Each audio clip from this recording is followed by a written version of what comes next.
puasa itu bukan sekedar kita dari subuh sampai maghrib menahan lapar, dahaga, haus itu, terus baru nanti berbuka, bukan. Tapi yang diajarkan di ajaran beliau adalah puasa itu adalah seumur hidup, sampai tiba ing janji atau sampai setelah seseorang itu kembali kepada Gusti Allah itu sendiri.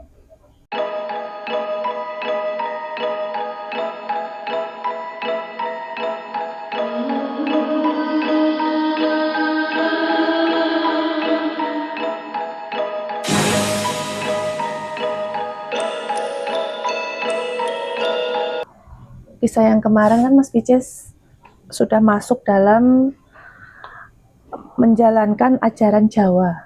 Ya. Nah, dalam mendalami ajaran Jawa itu, apa yang Mas Picis rasakan dan perkembangan batin apa pada saat itu yang Mas Picis rasakan? Pelajaran atau ajaran Jawa yang saya pelajari saat itu, banyak sekali pengalaman yang saya dapatkan, atau saya diajari tentang tatanan batin dan tatanan zahir, seperti itu. Dari ajaran itu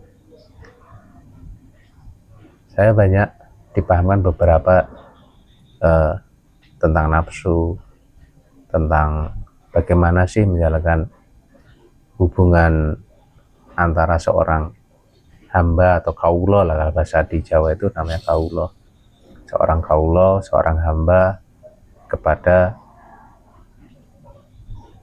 ketuhanan itu sendiri. Nah, hubungan itu benar-benar diajari bagaimana antara kaulo ini dan gustinya atau Tuhannya itu selalu, dat yang maha hidup itu, kita selalu bersama-sama merasakan benar-benar, kalau bahasa orang Jawa itu tunggal lah, secara perjalanannya seperti itu.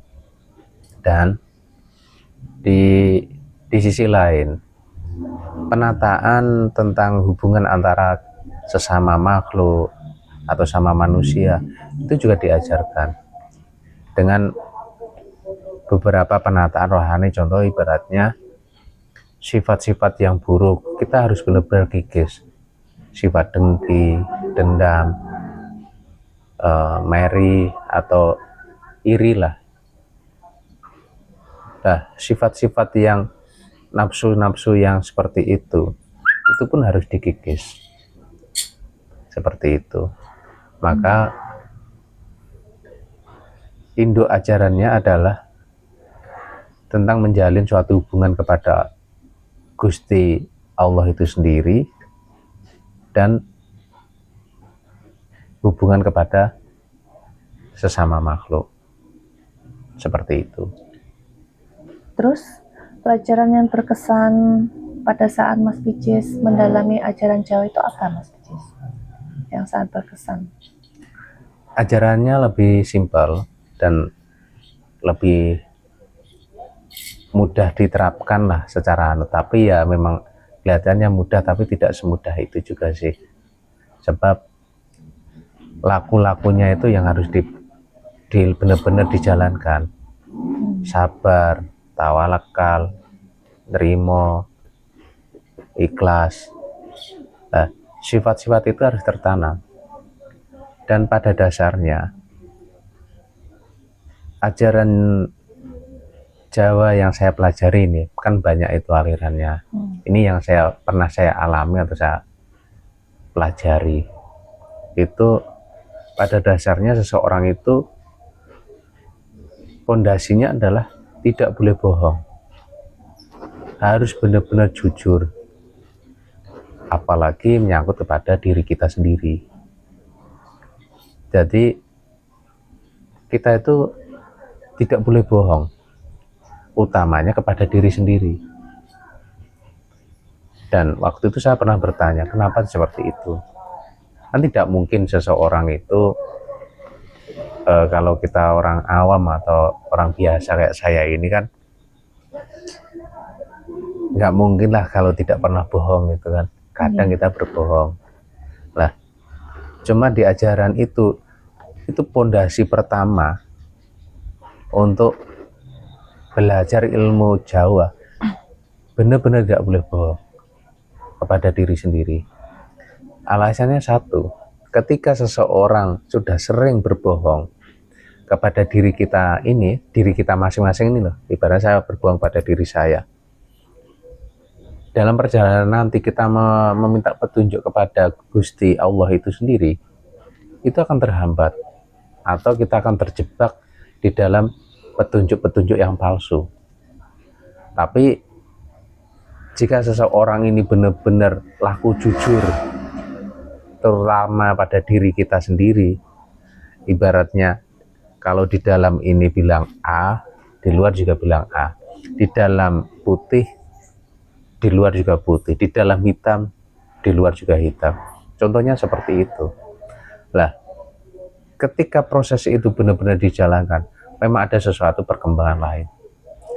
Ada suatu petunjuk, kebanyakan petunjuk adalah petunjuk suatu yang benar.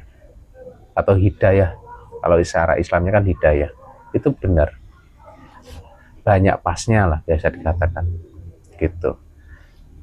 Itu pondasi yang harus dilakukan ketika yang saya alami atau saya pelajari tentang ajaran Jawa.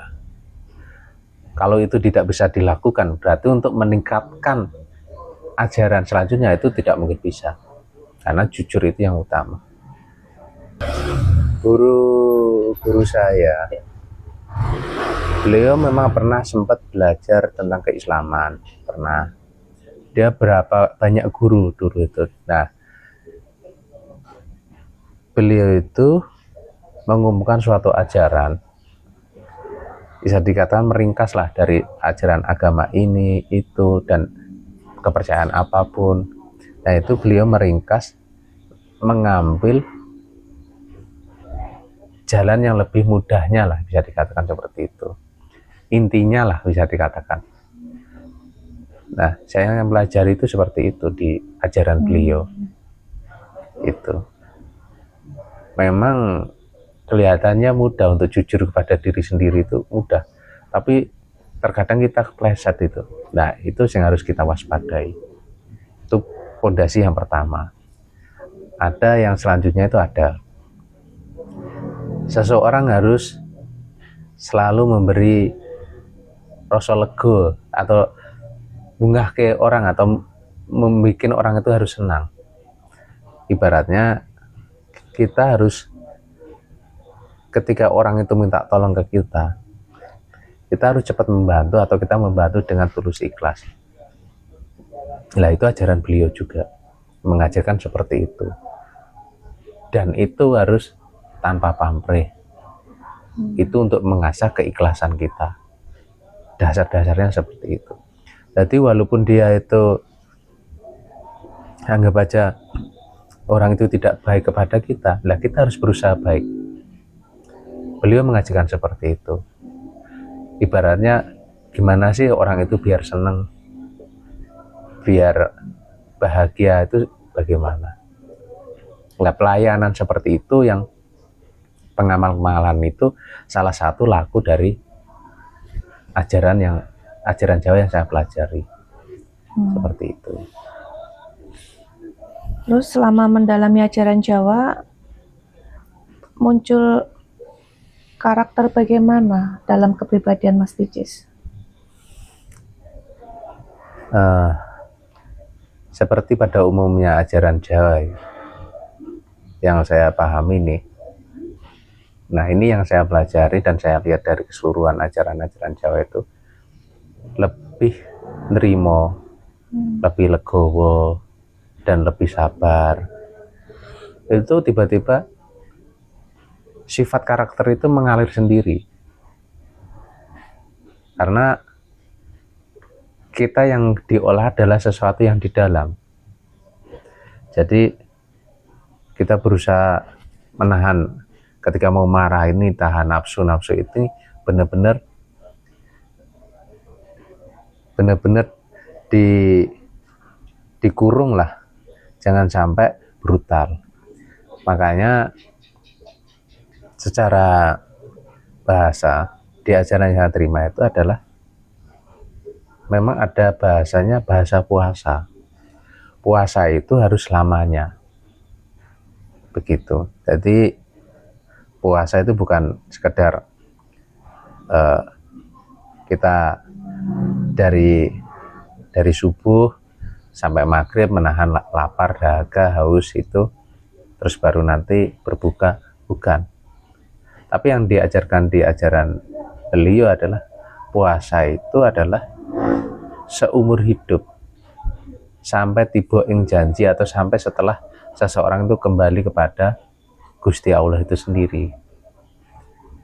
Cuma pokoknya puasa bukan sekedar menahan lapar itu sendiri, tapi di situnya untuk puasa selamanya lah, ibaratnya selama kita hidup di dunia ini.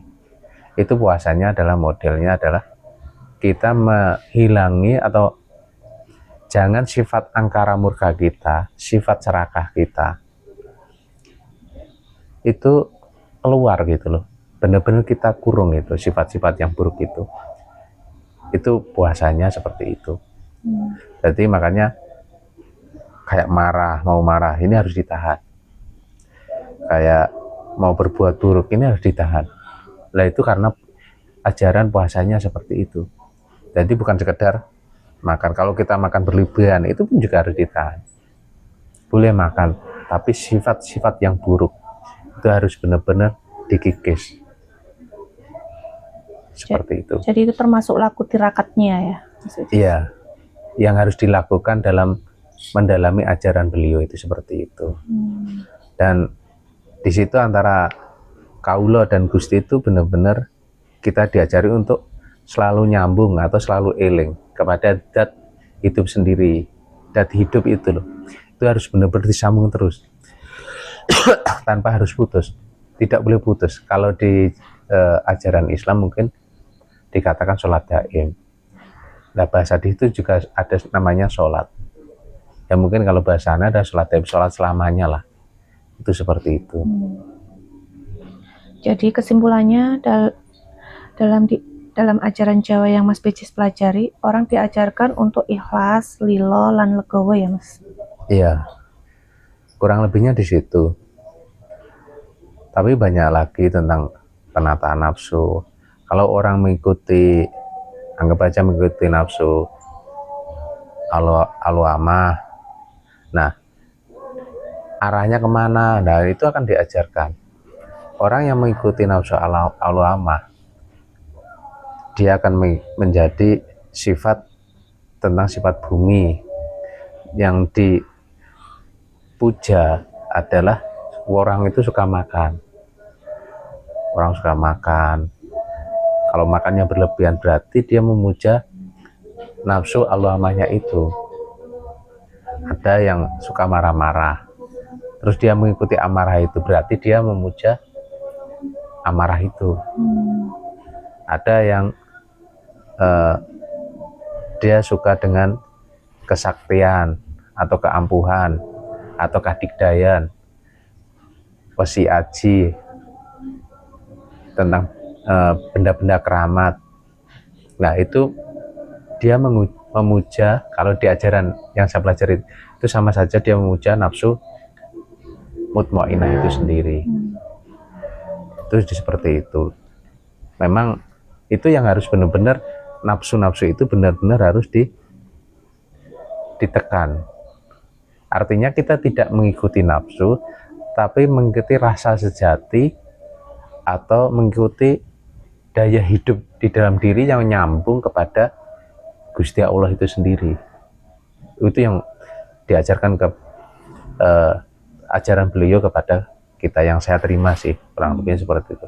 Tapi memang banyak ajaran Jawa, tapi ya itu salah satu yang pengalaman saya pernah pelajari. Saya berterima kasih dengan ajaran beliau karena banyak sekali yang pada akhirnya ilmu-ilmu beliau juga yang sedikit banyak saya pelajari dan saya praktekkan sendiri untuk penataan rohani itu sendiri gitu.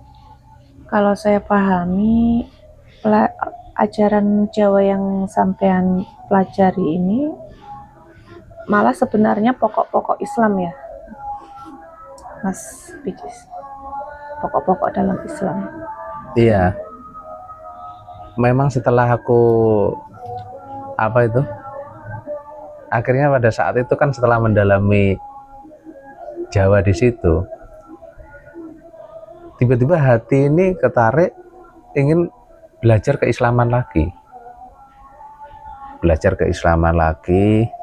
Loh, akhirnya saya temukan ada sedikit kemiripan atau kesamaan.